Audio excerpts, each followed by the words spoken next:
la rencontre avec un autre chien. Les pensées d'une éduque.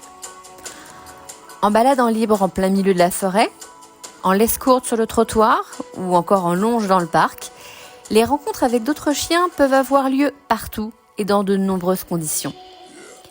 Certains chiens voudront simplement jouer mais arriveront de façon malpolie. D'autres communiqueront clairement leur stress négatif à celui qui croisa son regard. Une chose à garder en tête, c'est qu'un chien qui ne peut pas fuir risque fortement d'agresser quand il est en stress.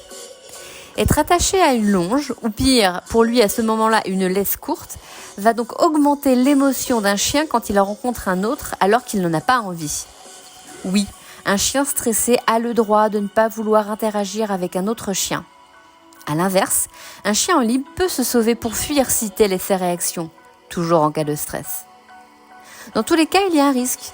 Et accepter que l'on ne maîtrise pas tout dans l'environnement, c'est aussi ça, avoir un chien. Une fois qu'on a compris cela, une rencontre entre deux chiens plus ou moins excités et d'autant plus inconnus, en laisse courte sur un trottoir, ne s'annonce donc pas forcément sur les meilleurs auspices. Anticiper l'approche de la rencontre en mettant de la distance entre les chiens, changer de trottoir est une des solutions à mettre en place si besoin. Avec Truffinade, vous allez être fiers de votre chien. À bientôt!